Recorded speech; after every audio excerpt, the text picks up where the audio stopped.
Greetings, humans. You have entered the Command Zone, your destination for all aspects of Elder Dragon Highlander. Enjoy your stay.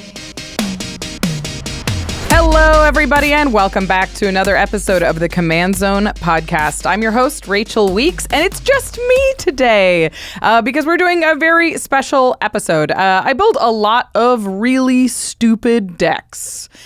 A lot of them that have silly ideas, and they work sometimes and they don't work sometimes. But today I'm going to tell you about the dumbest deck that I have ever built and kept. It's one of my very favorites. It's difficult to pull off, but when you do, it feels so good. We're going to get into all that and more. But if you want to pick up any of the cards that I talk about today while supporting the show, you can go to cardkingdom.com/command. Card Kingdom has a huge selection of Magic product. They've got sealed product. They've got singles. They've got everything that you need to build the coolest and stupidest deck you possibly can. And I'm really specific about the kind of printings that I get, especially for a deck like this one that has such a strong personality. So I like shopping from a place that has a ton of different options. I'm looking for the right foiling. I'm looking for the right printing. And when I can shop in one place and get a ton of cards, they arrive on time and I get to be building even faster. So support the show and pick up some cool cards over at cardkingdom.com/command.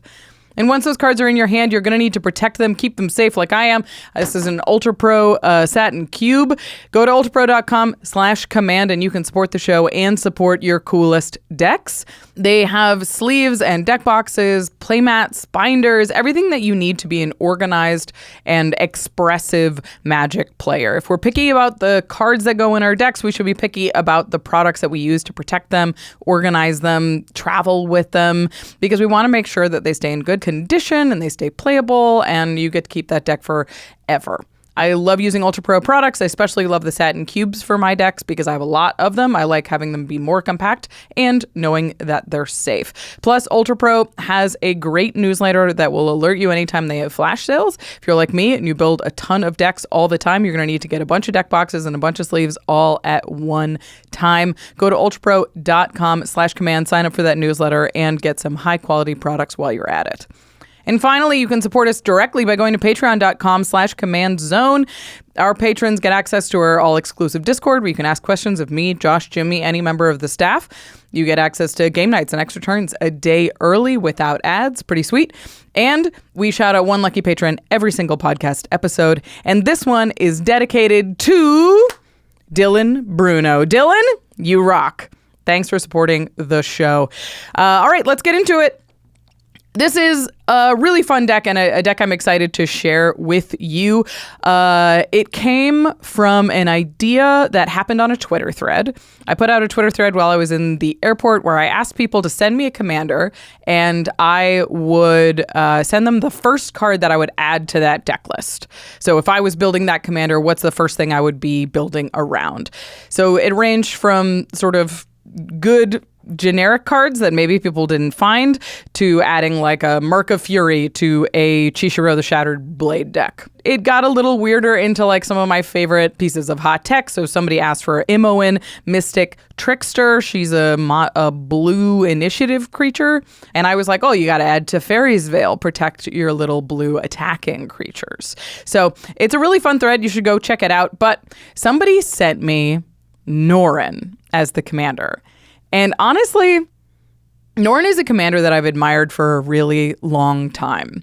He's funny. He's interesting mechanically. He tells a really cool story. Let me introduce you to him so you know what we're talking about.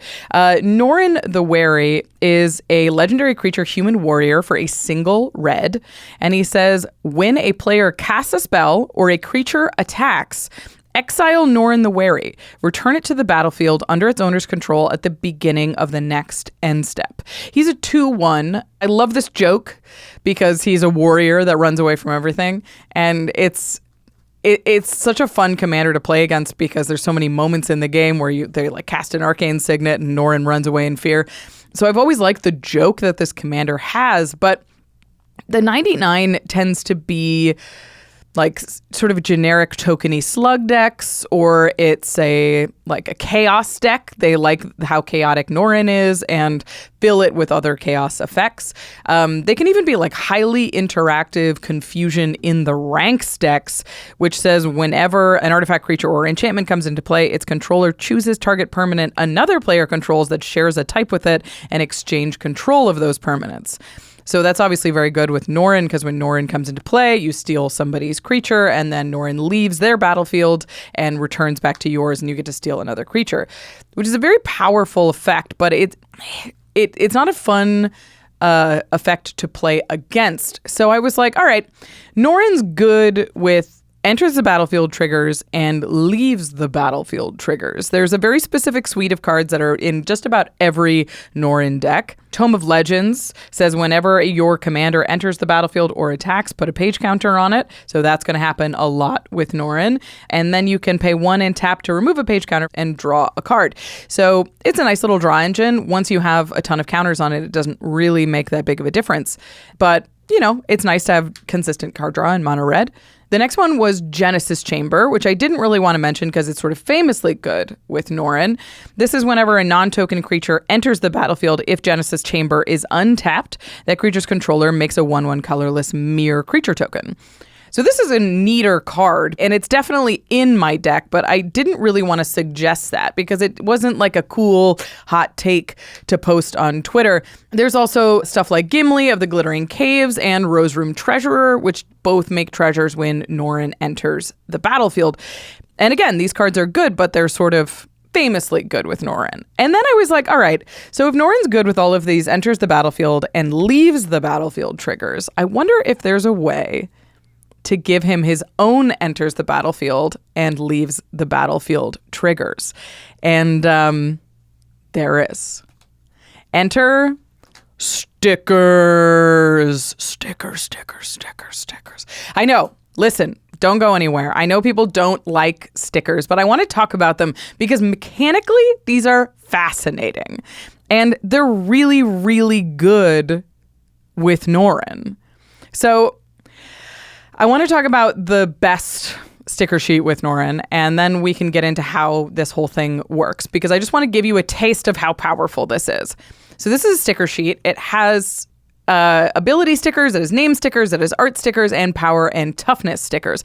But the highlight here is these ability stickers. It says, when this permanent leaves the battlefield, target player discards a card. Okay, and then the next one says, when this permanent leaves the battlefield, create 5 1/1 white clown robot artifact creature tokens. 5. Remember, Norin enters and leaves the battlefield 4 times in a full rotation. So if you can get this sticker on Norin, you can make a ton of clowns. And I was like, okay. If we can get this sticker on Norin, it's gonna be sweet. But that required me learning how stickers work, so I'm going to make you guys learn as well. We're going to be quick about it because I know that it's not necessarily everyone's cup of tea.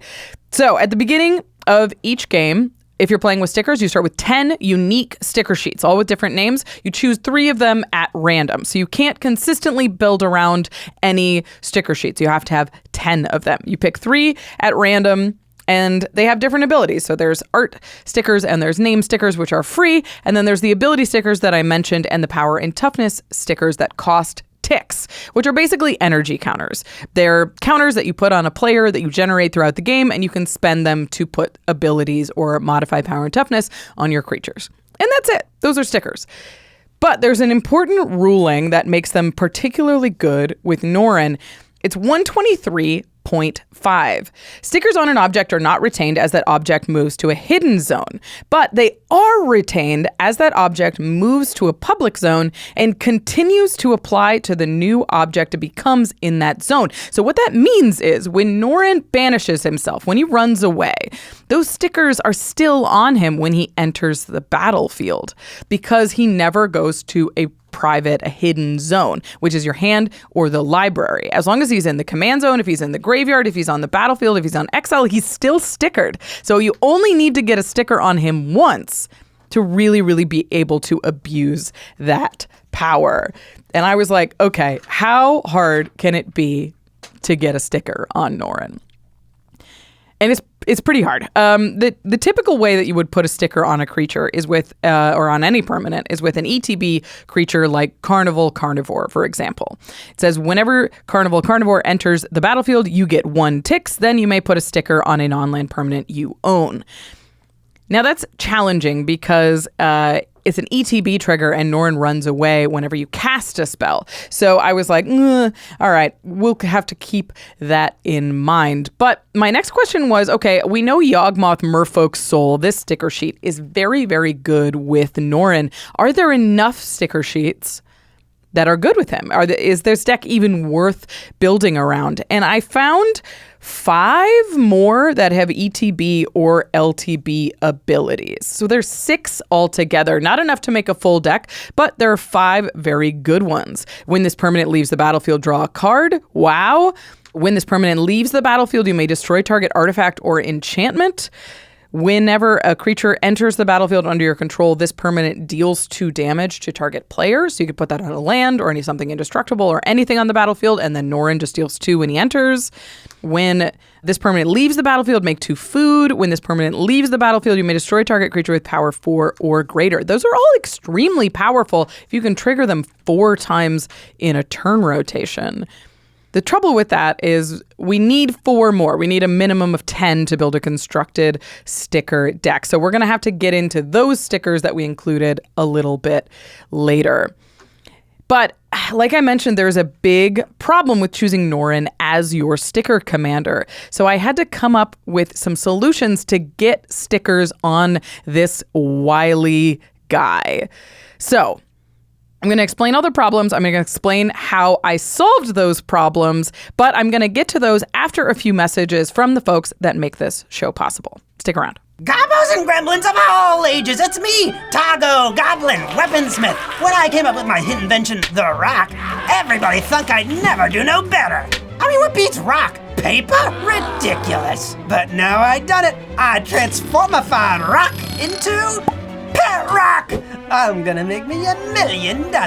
Good thing I got Shopify. See, I want to spend my time thinkifying new products, not Shopifying my old ones. That's what Shopify do. They're the business behind the business. They make the selling part easy, so I'm free to come up with even bolder boulders. I mean, before I had Shopify, I could only pedal my pebbles as far as I could chuck them. But now my reach is global. Best part, they got the #1 checkout on the planet. So it ain't no wonder brands like Allbirds and the Command Zone use Shopify. Now I can find homes for Rockbird, Rocktavia, and Rocco. I'm real, not a rock. Because businesses that rock sell on Shopify. Upgrade your business and get the same checkout we use. Sign up for your $1 per month trial period at shopify.com/TCZ, all lowercase. Go to shopify.com/TCZ to upgrade your selling today. Shopify.com/TCZ. Citizens of Dominaria, I, Urza, Lord High Artificer, am here to unveil the pinnacle of technology, a true modern marvel. Presenting the new and improved best-selling everyday earbuds from RAYCON. Beyond their top-tier audio quality, these RAYCONs feature active noise cancellation, ergonomic design, and multi-point connectivity to pair with 2 devices at once. It's like how I paired with the Mightstone and the Weakstone, but instead of causing a ruinous blast, you can blast your favorite tunes. I use my RAYCONs every day to drone out the drones while I'm constructing my constructs. And for those of you who can't give your artifacts tap abilities, RAYCONs come with simple tap functions built in. But the best part is, you can get them without paying the cost of other premium brands. They even come in a variety of colors, including the only one that matters, blue. Deal with it. Go to buyraycon.com/command today to get 15% off your Raycon order plus free shipping. That's right, you'll get 15% off and free shipping at buyraycon.com/command. Again, buyraycon.com/command. Yes! I win! Probably, anyway. Probably. What's going on? I just goldfished a huge turn on ARCHIDEKT. Check it out, they've got the best playtester in the business. Playing and tapping your cards is as simple as clicking them. Everything goes right where you want it, but you can drag things by hand and group them together in different ways too. Then there's easy shortcut keys for things like making copies, sending cards between zones, and starting the next turn. Nice, so this is a Traxo. All that proliferating's gotta take a while. It doesn't actually. Just right click and hit proliferate all counters. Oh, wow. Yeah, you probably do win. I think so. ARCHIDEKT is the best place to browse, brew, and playtest commander decks. Just go to archidekt.com/commandzone to get started. That's ARCHIDEKT.com/commandzone. Welcome back, everybody. We are talking about Norin. We're talking about putting stickers on him. This is the stupidest deck I've ever built, and I swear it works. So I mentioned that there's some problems with Norin as a sticker commander. The first problem that you're all screaming at your various listening devices is that Norin's mono red, and there just aren't that many sticker cards in existence. So there's very limited ways to actually put a sticker onto Norin. In fact, there's only 3 that directly do it. It's Minotaur de Force, which is a 2-mana Minotaur that comes in, gives you a tick, and puts a sticker on a permanent. There's Tick-Automaton, which is a 3-mana artifact with the same ability. And there's Wicker Picker. So this is a 3-mana 2/3 artifact Scarecrow Guest. Creature spells you cast have Sticker Kicker 1. You may pay an additional 1 as you cast a creature spell. If you do, you get 1 ticks, and then you may put a sticker on it. So Wicker Picker is the best one of the bunch because it gives me a very easy way to put stickers on Norin and a way to repeatedly generate ticks, I mean. So because we're going to need enough ticks to put a good sticker onto Norin. We're not really here to put name or art stickers on him, although that's fun too. That was the first problem, and I was looking at this, I was like, there's only 3 cards. I mean, technically, I could play Rocco Cabaretti Caterer, which is a Naya commander that can search up Norin and put him directly into play. But honestly, I just like Norin better than Rocco. I like Norin's vibe better. I like the idea of having Norin always accessible, even if somebody figures out how to kill him with a walking ballista or something like that. So I was hesitant to go with Rocco, but I have looked it up and it would be considerably easier. There's half a dozen more cards in green. Finishing Move and Clandestine Chameleon and Chicken Troop and Line Prancers, Stilt Strider are all in just green alone. And then if you add white, there's even more ways to generate ticks on dice triggers and ETBs. There's Park Bleeder that says whenever another creature you own enters the battlefield, you get a ticks. That's so good with Norin. But I just liked the idea of having Norin in the command zone, and I didn't have a mono red deck. So I stuck to my guns, and I was like, all right, what other ways could I possibly get stickers on Norin? Because 3 is just not really enough. And the answer is attractions. And now I've added attractions, I've added stickers, and people are logging off. But there are 2 attractions that namely give you ticks or allow you to put stickers on stuff. It's Gift Shop, which is an Acorn card, but I think is a reasonable Acorn card to rule 0 in your playgroup. And then there's Costume Shop, which just allows you to put a sticker onto a non-land permanent you control at the beginning of your turn. This is also a great way to get stickers onto Norin. So I was like, okay, what ways in mono red can we open attractions? Because attractions too need a minimum of 10 to have a constructed attraction deck. So we can't just build an attraction deck with Costume Shop and Gift Shop, unfortunately. But this does open up our options. Now we have Draconian Gatebot that enters the battlefield and opens up attractions. We've got Rad Rascal, and we've got the Acorn card, Goblin Blastronauts. Those are the 2 Acorn cards in my deck. I let people know about them ahead of time, but I think they're fairly innocuous. Goblin Blastronauts says when this enters the battlefield, open attraction. Great. Whenever you roll a 6, you may copy that spell, ability, or attraction visit that caused you to roll that die. You choose new targets for that copy. So technically, this doesn't work inside of the rules of Magic, which is why it has an Acorn, but usually I will just not use that second ability in any way, or will use it as intended, depending on what my playgroup likes. So that opens up 6 cards that will allow me to hypothetically put a sticker on Norin. And those attraction cards only give me a chance to open an attraction with a relevant sticker ability. It's a little thin, which means that we're going to do something that I don't typically do in my decks, but we're going to run quite a few tutors. And we're going to use them to try and find these these sticker cards because you're in mono red, it's just too hard. So I also run Gamble, Goblin Engineer, Imperial Recruiter, and Reckless Handling. So Goblin Engineer puts an artifact into your graveyard. This is great because Ticketomaton, Wicker Picker, Draconian Gatebot are all artifacts, and you can weld Wicker Picker or Ticketomaton with the Goblin Engineer itself. You can also find artifacts with your Reckless Handling or even Gamble. Both require you to discard at random, but this deck is pretty good at recursion if the worst should happen. An Imperial Recruiter finds something with power 2 or less, which is your Wicker Picker, it's your Ticketomaton, it's Minotaur to Force. So we now have 4 cards that find the sticker cards we're looking for. So that expands our army to, 10 cards. So that's the first problem, is he's mono red. But 10 has gotten us a little bit closer, and there's a lot of ways to dig in red to find the pieces that we're looking for. So I think we're close. I think we've solved roughly this problem, and I wish there was more, but that's what we have for now. The second problem with Norin is that he runs away anytime you cast anything. And so many of the things that I've talked about are ETBs, they open an attraction, or ETBs, they put a sticker on a non-land permanent. And if you cast a thing, Norin has left by the time it enters the battlefield. So you can't put the sticker directly onto him. So I was like, all right, whenever a player casts a spell or a creature attacks, Norin leaves. So I have to come up with some solutions to keep Norin on the battlefield and still be able to trigger an ETB. And the solutions were varied, but the first thing was blink spells, of course, or blink abilities anyway. So like a Conjurer's Closet. Sure. The problem with Conjurer's Closet is I need to not cast any spells or attack with any creatures to keep Norin around until the end step to be able to blink a sticker permanent like Minotaur to Force that will put a sticker on Norin. So it's not ideal. But red is very good at copy effects. So stuff like Jaxus, the Troublemaker, is perfect. It's red, tap, discard a card, create a token that's a copy of another target creature you control. It gains haste, and when this creature dies, draw a card. Sacrifice it at the beginning of the next end step. Activate only as a sorcery. She also has Blitz.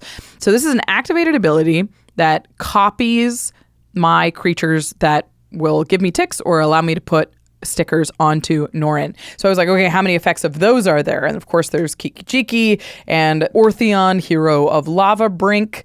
Those all do it fairly easily. I even run Mirror Pool to copy that stuff.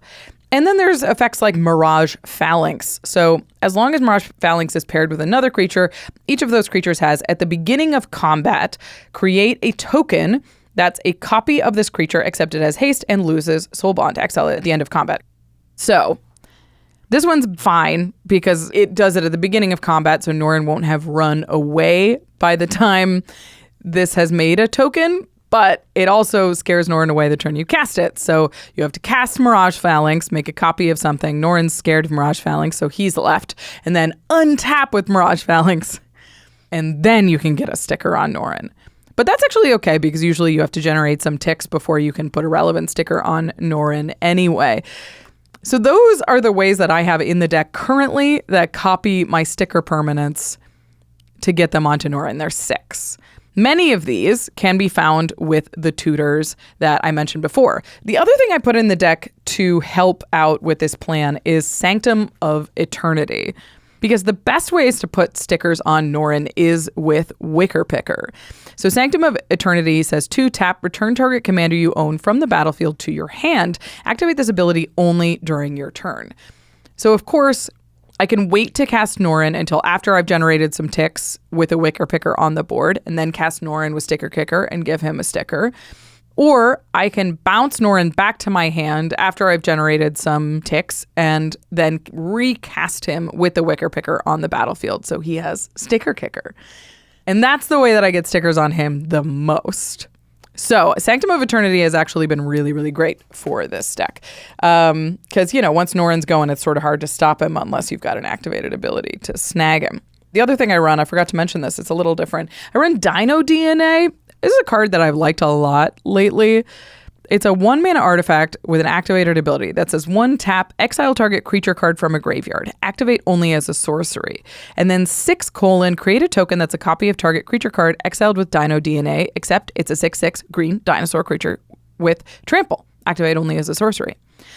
So this is a great recursion piece. Like if I've used a Goblin Engineer to put one of my artifacts into the graveyard, let's say it's the Draconian Gatebot, I can play Dino DNA and I can exile the Draconian Gatebot from my graveyard and then just keep making 6 mana Colossal Dreadmaws of my Draconian Gatebot. And that's a decent plan all on its own, but it also gives me repeated ETBs of a creature without scaring Norin away, which is always the most important thing. Plus, there's some neat tricks you can do with Dino DNA, exiling stuff from your opponent's graveyard and putting stickers on those. And it just makes for kind of a neat piece in a sticker deck that just keeps you flexible and interesting. I used Dino DNA to make a dinosaur copy of Slicer. And it was the most fun I've ever had in a Commander game. Having a 6/6 trample double strike that is passed around and is goated is incredibly fun. And if they figure out how to kill it, no worries. I've got his DNA. I'll make another one. So I think Dino DNA is a really fun card to play with if you haven't picked it up yet. So that's the solution to just getting stickers onto Norin. But the thing about that is it doesn't win the game. I know we've done a lot of work. And honestly, if you manage to get a sticker onto Norin, consider yourself winning. You've done the thing. Congratulations. You've done the literal impossible in mono red. So I want you to take a moment and pat yourself on the back and consider that your success. But I do like my Commander decks to actually try to win the game. So we need some payoffs, which brings us to the third problem with Norin. He's annoying. He's not good, but he is annoying. And what I mean by that is he just keeps reminding your opponents that he's doing damage to them. Every time he enters, he pings them for 1 more. Every time he enters, he makes 2 food tokens. He just keeps doing little bits of value over and over and over again. So even if you're not necessarily the threat, you are certainly doing a lot. All right, so I knew this was going to be part of the plan. I knew it worked with a lot of the stickers that I wanted to get onto him. And it's a typical win con in Norin decks. I wanted to add the group slug sort of package, the Perforoses of the world. So every time Norin enters the battlefield, he'll deal 2 damage to each of my opponents. Luckily, there's a ton of effects like this these days. So Perforos is obviously the best, but we've got Impact Tremors, Molten Gatekeeper, Witty Roastmaster, and the brand new Agate Instigator that I can make 2 of, which is nice. So those are the main damage engines, the way that the deck primarily progresses the game. But, they're not going to do a ton of damage, and they do sort of draw removal. So I wanted to highlight what those are good with, how those close the game, because it's certainly not 1 damage from Norin a turn. It's very good from the sticker sheet that I mentioned at the beginning, Yawgmoth, Merfolk's Soul, when you're making those 5 clowns. Obviously, that's a very fast clock if you have one of these effects on the board and have that sticker on Norin. It's also very good with Genesis Chamber, which I've mentioned at the beginning. Every time Norin enters, you get a mirror. So now you're doing 2 damage anytime Norin enters the battlefield. All of those cards that I mentioned are also artifacts. So I added those pingers as well. I've got Ingenious Artillerist and Reckless Fireweaver. These 2 deal 1 damage to each opponent every time an artifact enters. This one's very good with the Rose Room Treasurer and the Gimli that we mentioned at the beginning of the episode. So every time Norin enters, you get a treasure token. Perfect. You can ping them for 2. Or for 1, I guess, with the Reckless Fireweaver. It's also very good with Giant Mana Cake is the sticker sheet. When this permanent leaves the battlefield, create 2 food tokens. So it's very good with this sticker if you can get it onto Norin. But again, poking your opponents in the eyes repeatedly while they're still at 25 life or something like that will get you killed. So we do need a way to actually speed up the clock. And like most Norin decks, that means including damage enhancers. So I include Panharmonicon, so it doubles all of these ETB triggers and some of the stickers that get on Norin. So Panharmonicon's very cool. Plus, this deck is full of ETB effects, all of the stickers and attraction openers that we mentioned in the beginning. So doubling up on that makes me more ticks even faster, gives me the opportunity to put even more art stickers on my cards if I want to.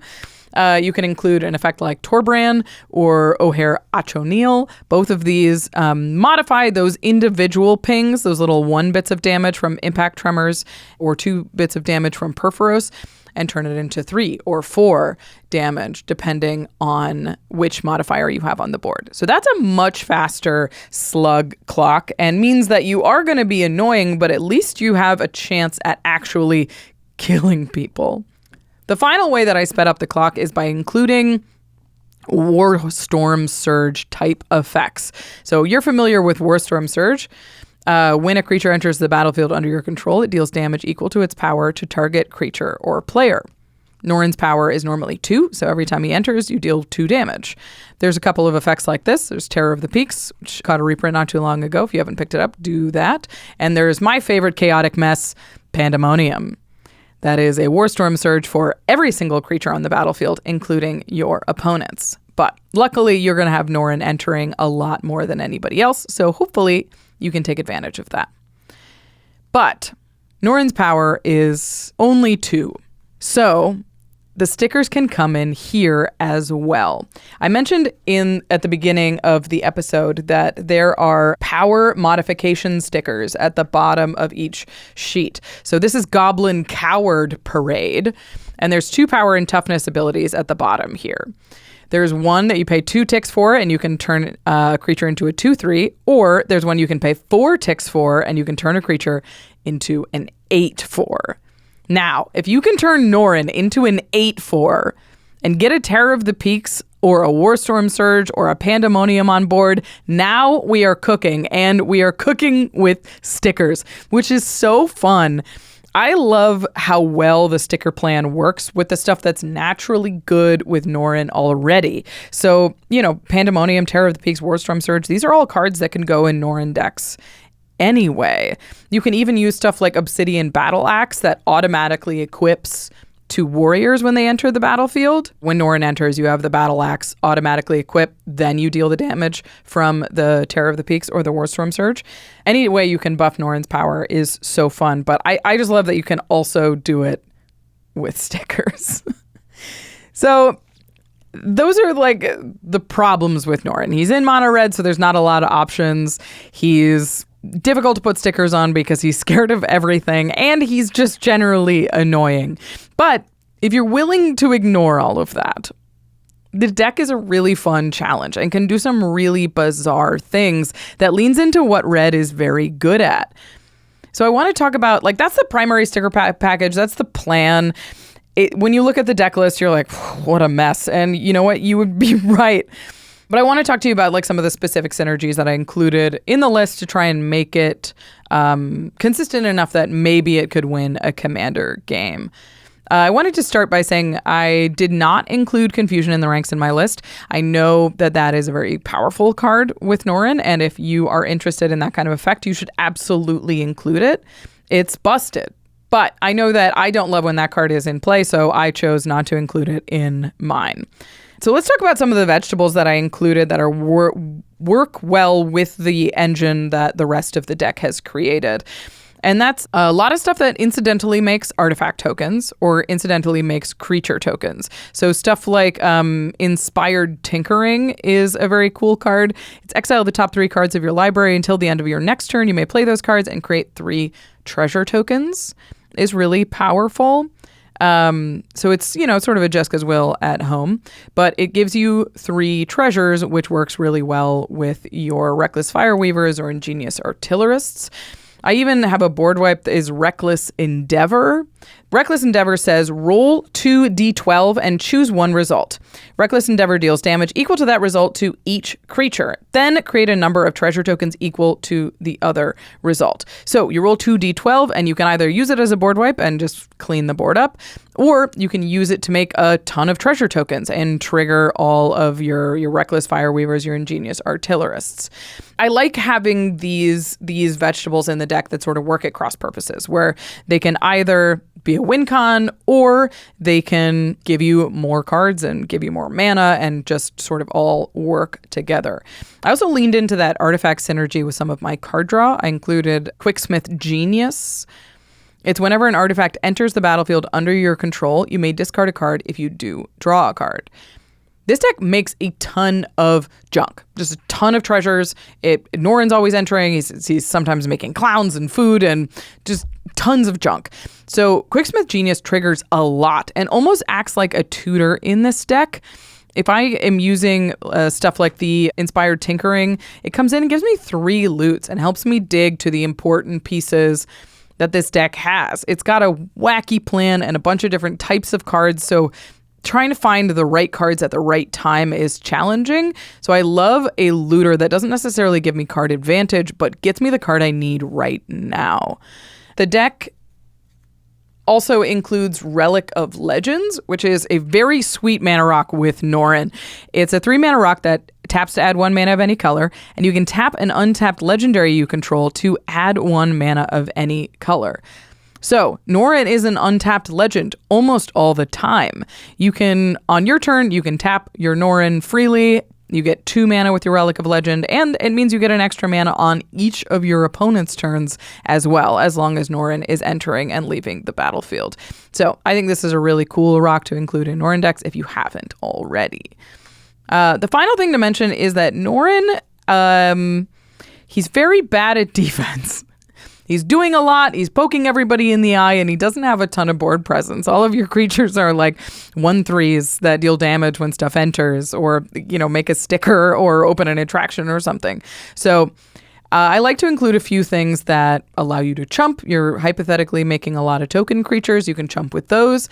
I also include Disrupt Decorum, which feels right on flavor for Norin. You can throw a little chaos into the mix and make sure they're not attacking you. I also include like a Cur Keep, which is just tap to make a Kobold. This deck makes a ton of mana and doesn't necessarily have a productive way to use it. So I love a land like Cur Keep that you can just put some mana into it, trigger all your impact tremors if you need to, and just have a chump blocker for when people are tired of your Norin wildness. I haven't added these yet, but I did want to talk about it because this is a challenging deck. There are some games that I play where the plan doesn't happen. And it has a lot of plans. It has a lot of ways to adjust because the plan is so difficult. But I think if I do another iteration of this deck, I would include more permanents that are fun to put stickers on. That are easier to put stickers on, that are in the 99 that just function as backup plans. So I was thinking about some cards that would be fun to modify, either by giving them abilities like Norin's or by changing their power and toughness. So again, I included Slicer. I think it's partially because I really like the Dino DNA interaction, but it's a very powerful card to make into an 8/4, for example. Now it's an 8/4 with double strike and haste that's goated and attacking every turn. It's also funny to give your opponents a stickered permanent that they have to deal with. I am a troll and think it's fun. So you could go the Slicer direction. There's also Alexios Deimos of Cosmos, which does a very similar thing and has trample. Alexios says at the beginning of each player's upkeep, that player gains control of Alexios, untaps it, and puts a +1 counter on it. It gains haste until end of turn. Alexios is also weirdly good with a couple of the stickers. There is whenever you attack Proliferate, and that's to proliferate your Tix counters, and you can also proliferate the counters on Alexios himself. There's also whenever it attacks, make a Tix. Now, that will be giving your opponents Tix because it's an ability of Alexios. So if they control Alexios when he's attacking, which is going to happen 3 out of the 4 times, it means they'll be generating Tix, but they don't get any value from it. So you get the Tix when he attacks on your side. Very cool card to put stickers on. And again, I love the joke of passing it around. Mirage Mirror is a really cool thing to sticker because you can put a sticker on it and then change what it is. So you can get into weird situations, sort of like Dino DNA, where you can put a sticker on it and then your opponent can play a cool thing and turn it into a copy of that, and it interacts really weirdly with some of the stickers. Plus, Mirage Mirror is just a really cool mana sink and is really good to copy an Impact Tremors or a Panharmonicon or something like that. Gives you a lot of flexibility and is a really sort of bizarre, thinky thing to put stickers on. Finally, I wanted to talk about a Phoenix version of this deck. And I know you're like, Rachel, stop! You've gone too far! But there's some cool stuff going on. So I love the idea of including Lifeline, which is a weird 5-mana artifact from Urza's Saga. It says, whenever a creature is put into a graveyard and a creature is in play, return that creature from your graveyard to play at end of turn. So if you have a sack outlet and creatures with ETBs, like these attractions and these stickers cards, you can sacrifice them and return them on end step to trigger them again. It's really good with a lot of the stuff that we have going on. I just don't have that many sack outlets in the deck yet, and I feel like it would be much more of a pivot in terms of how the deck works. So I may try another sort of Phoenix-y version of this deck that includes Lifeline and a couple other cards, like Flame Skull. I don't know if you remember this one from AFR. It's 1 red for a skeleton with flying. When Flame Skull dies, exile it. If you do, exile the top card of your library, and until the end of your next turn, you may play one of those cards. So you exile the card off the top of your library. You can obviously play that card, or you can recast Flame Skull. So he does sort of a pseudo Norin, where if you have a sticker on him and you sacrifice him, you can send him into exile and recast him. Reuse your ETBs, reuse your LTBs. That's also true for like Detectives Phoenix and Lamplight Phoenix, which are both Phoenixes that have collect evidence. So Detectives Phoenix can be cast from your graveyard using its bestow ability, as long as you can collect evidence 6. So this is a great thing to sacrifice because it goes to the graveyard and you can recast it, no problem. You've got a lot of looters, a lot of ways to fill up your graveyard, so I don't think collecting evidence is that hard in this deck. And it's only 1 mana to cast as long as you have a creature on the battlefield. You can do some weird stuff with Detectives Phoenix. Lamplight Phoenix does the same. When it dies, you may exile it and collect evidence 4. If you do, return it to the battlefield tapped. So you can sacrifice it, and as long as you have a graveyard, you can keep bringing it back. And again, this is good with all the ETB stickers, all the LTB stickers, and their flyers. So they're good with some of the attack triggers and some of the damage triggers that you can give them with other stickers. You can always change their power and toughness as well. But again, I think including this package requires adding a number of sack outlets that the deck doesn't currently have. So it would be a bit of a rebuild, but I think it's a very cool version of this deck that you could do as well. Finally, before we go, I wanted to talk about the most important choice that I make when I'm building any new deck, especially a stupid one, is what basic lands that I choose to employ in that deck. And for this one, I chose to follow Norin's lead, and I went with Chaos. I chose the most different mountains you could possibly choose and put them all into this deck, including snow mountains and white border mountains, the new brain dead bordered ones with like a head. And there's Phyrexian ones, and there's promos, and they all have different foilings, and I get so much joy out of this mana base, because normally I'm a basics have to match person, but Norin's not a matchy kind of guy. He's chaotic. He thinks all the time. He's in and out and in and out and in and out. I don't think he makes a ton of clear decisions. So I love that this mana base is completely wild, and it means that I got a place to play a lot of my very cool basic lands. So that's the build. That's the deck. I know you're like, does this deck work? And the answer is sometimes. It's not a super powerful deck. I take it out at low power tables. I can play it against precons. It's has all of the interaction and card draw and ramp that a deck needs to be a healthy deck. Its plan is just a little harebrained. So I wanted to talk about how it plays, because, I've explained a lot to you, but it's more my thought process and less of gameplay. The first step is always find a permanent that can get a sticker onto a permanent. So usually that's by drawing it or by tutoring for it. Normally, if I have a tutor and it can find Wicker Picker, I go find Wicker Picker, because that's the easiest one, and it's also a ticks generation engine.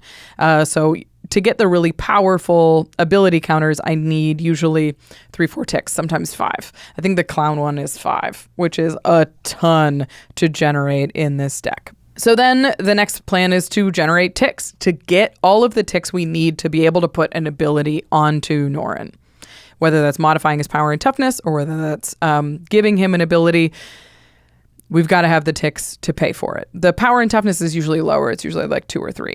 Then, depending on the sticker sheets that have been randomly selected for the game and what I've drawn, I have to choose one of 2 paths. I can go the power modification plan and turn Norin into an 8/4 and try and stick and protect a Terror of the Peaks. Or I can go the ability plan and make food tokens every time Norin leaves and go to find a Reckless Fireweaver. Or if I have the one that like when it leaves and it blows up an artifact or enchantment, then I know I'm in for the long game and I'm trying to find some way to create a lot of creatures, probably looking for a Perforos or an Impact Tremors that can start to do damage as I'm controlling the board a little bit. And then you're going to lose your damage payoff because people don't like getting hurt repeatedly. So you have to find a new one. Luckily, there's a ton of redundancy in that category. You're like, Impact Tremor's gone. That's fine. I'll go find my Agate Instigator. And that is going to be a big part of the plan. Is the resiliency isn't really there. Norin is going to Norin, but protecting your payoffs is a huge part of how this deck works. And then repeat. If you can get 2 stickers on Norin, which I have done, it's really, really hard. It's really hard. But if you can get 2 stickers on Norin, celebrate.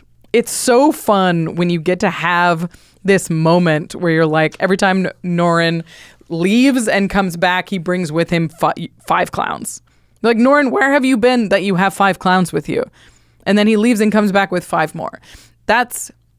He keeps leaving and coming back with food. He keeps leaving and drawing cards. Like, it's just such a funny deck to play. And I think that the struggle is part of it. I think like getting through all of these ridiculous steps and jumping through all of these ridiculous hoops is part of why I have so much fun with it. And I think that's why I've never switched to Rocco as the commander, is I like working hard for this silly plan to happen. Stickers are dumb and probably shouldn't be black bordered, but they are, and that means that I get to play with them. So I love that there's a cool way that I can abuse them and do a little damage in the process. Has the deck won a game? I would argue it wins every game that it's in because it's the coolest deck at the table. And it has technically won a game. Not very cleanly, but it got there. Thank you. All right, that's it. That's Norin. A quick episode for you guys. To the listeners, tell me about the dumbest deck that you've ever built. What was your silliest idea? And did it work? Could you get it done at the table? Are you the kind of play group that allows yourself to build Norin stickers and hope you can figure it out? I hope you are. I hope you're having fun. And I hope you enjoyed Norin. If you want to pick up any of the cards that we talked about here today, if you want to get sticker sheets, if you want to get any of the Phoenixes and start brewing yourself, go to cardkingdom.com/command. They have a huge selection of singles, sealed product. All of these mountains are like hand picked out from my collection. And then I was like, well, I know that I have to have this card. So I went on Card Kingdom, and luckily they have a huge selection of singles. So you can always get the card that you're looking for, or a bunch of cards that you're looking for, in one place. When I'm brewing, I am on a mission, and I love that I can buy a bunch of stuff and it'll show up on my doorstep and I can get it sleeved up and get playing. Because if I'm waiting for a million things to come through the mail, I know I'm going to forget something. I'm going to be playing with a 97 card deck and it's all a mess.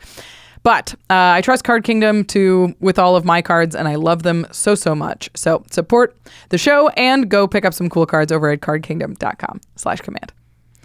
Once those cards are in your hand, you're going to need to protect them. Go to ultrapro.com/command to pick up magic accessories, everything you need to protect your singles. So this is the Satin Cube from ULTRAPRO. I love it.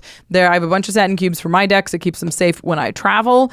They make the best playmats. They have deck boxes, binders. And if you're not paying attention to the ULTRAPRO website, sign up for the newsletter because they'll let you know when secret lairs happen. They just did the Not a Wolf drop, which is my friend Dan's Twitter account. And he did a secret lair. So he did a whole bunch of art and I got to buy the playmat with that art on it because it was from a secret lair. So make sure you're paying attention to the ULTRAPRO website for the sweet deals and cool new products that come and go very quickly. Again, ultrapro.com/command to support the show. Before we go, we want to say thank you to our amazing team here at the Command Zone. Thank you to Eric Lem, Gaurav Galati, Jamie Block, Jordan Pridgeon, Josh Murphy, Manson Lung, Jake Boss, Karina Cruz, Jared Robinson, Sebastian Salazar, Evan Limburger, Sam Waldo, Katie Cole, Josh Likwai, and Jimmy Wong. I want to say a special thank you to Damen Lenz, who's been a member of the podcast team for a long time and is moving on to bigger and brighter things. We're proud of him, and we'll see you around, buddy. Good luck. Thanks for listening, everybody. Hope you enjoyed Norin. We'll see you next time.